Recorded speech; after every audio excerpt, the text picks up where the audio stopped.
Success जान के YouTube channel में आपका स्वागत है।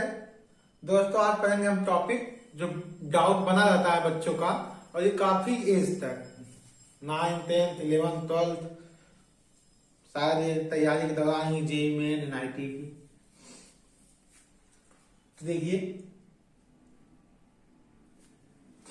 तो जो सवाल है कि 1/0 ये जो होता है इन्फिनिटी के इक्वल होता है कि इसकी वैल्यू होती है नॉट डिफाइंड। मतलब इसकी जो वैल्यू होती है वो अनंत होती है कि उसको बताया नहीं जा सकता है। तो आपने देखा होगा बहुत जगह हम 1/0 को इन्फिनिटी लिख देते हैं और कहीं कहीं हम इसको नॉट डिफाइंड लिखते हैं। ऑप्शन अगर दोनों है तो हम कंफ्यूज हो जाएंगे क्या लिखें। तो आइए देखते हैं क्या है कॉन्सेप्ट इसका। तो जो मैथ है वहां पे ऐसा समझिए, जो जीरो है ना वो दो प्रकार का जीरो होता है। मतलब ऐसा कोई जीरो नहीं है, दो प्रकार का, लेकिन समझने के लिए समझिए आप कि जीरो जो है वो दो प्रकार का होता है। एक होता है एग्जैक्ट जीरो और एक होता है जो जीरो के इक्वल माना जाता है। वो जीरो होता नहीं है, उसको हम जीरो के इक्वल मान लेते हैं। जैसे ये कोई नंबर है,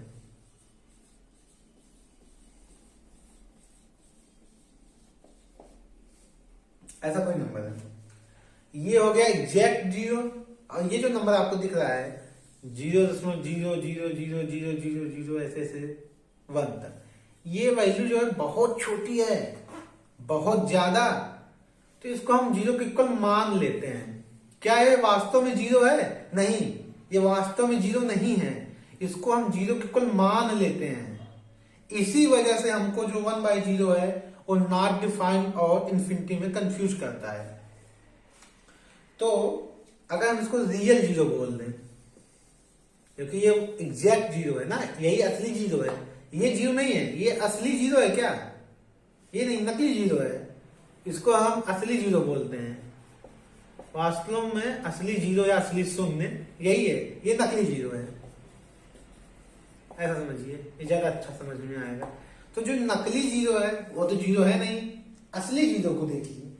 तो यहाँ पे समझिए दो तरह के जीरो हो गए, असली जीरो, नकली जीरो।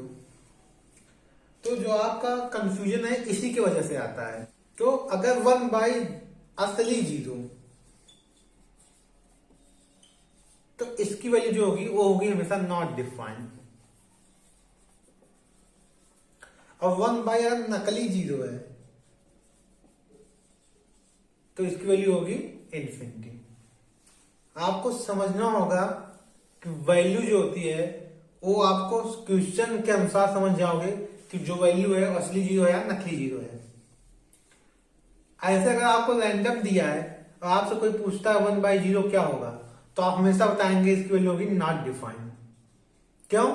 क्योंकि आपसे कोई सवाल तो है नहीं कि आपको पता चल जाए कि नकली जीरो असली जीरो है। अगर आपसे कोई सिंपली कराया है 1/0 तो आप इसको असली जीरो ही मानेंगे ना। तो आप इसको अगर ऐसे कोई पूछे तो आप हमेशा बताएंगे नॉट डिफाइंड। अगर कुछ सवाल दिया वहां से लगता है, जैसे ये नकली जीरो का कॉन्सेप्ट जो लिमिट में बहुत यूज होता है। चलिए समझिए, जैसे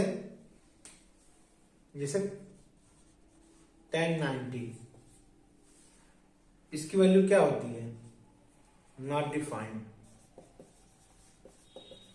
क्यों?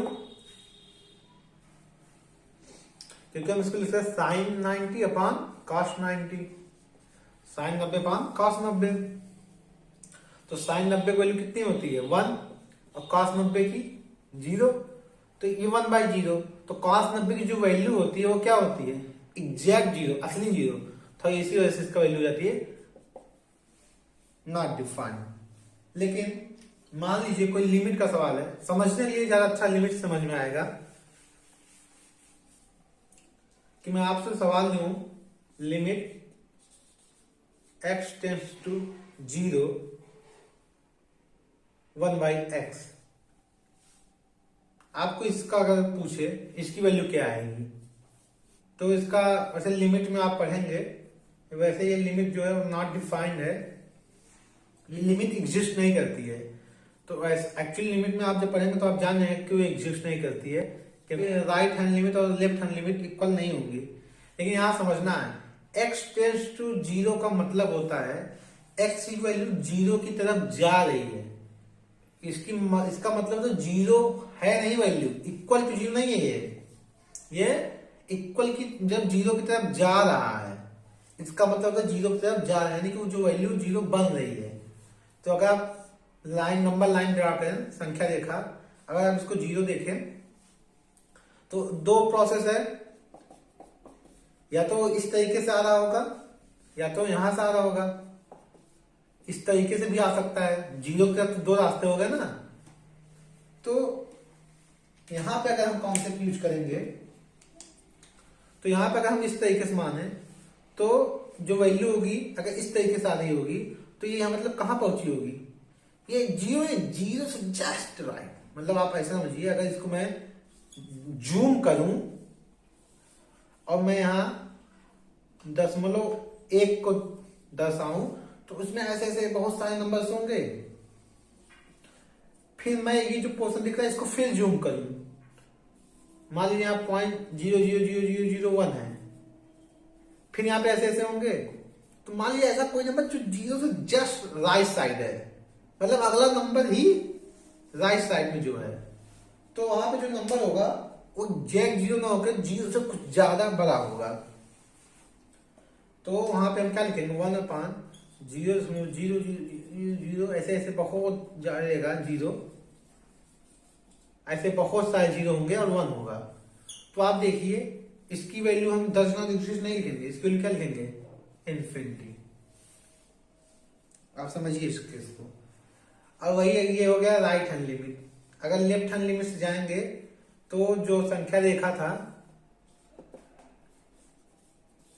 तो यहां पे जब -1 था तो हो सकता है ऐसी कोई वैल्यू हो -0.0000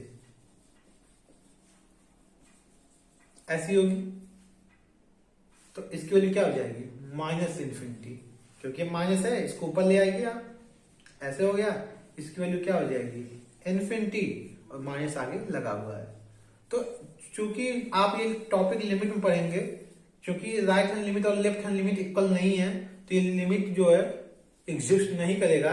लेकिन आपको यहाँ पे ये लिमिट नहीं पढ़ना था, आपको कॉन्सेप्ट सीखना था कि यहाँ पे भी 1/0 ही था, ये 1/0 ही था, लेकिन ये नकली 0 था, इसलिए यहाँ पे इसकी वैल्यू इन्फिनिटी जा रही है। असली 0 होता तो नॉट डिफाइंड हो जाता। एट लास्ट में याद क्या करना है कि 1 असली 0 नॉट डिफाइंड रियल 0, और अगर नकली 0 है जिसको हमने 0 के इक्वल मान लिया है, एक्चुअल में 0 नहीं है,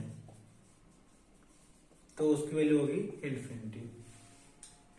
तो इस टॉपिक में बस इतना है। जय हिंद।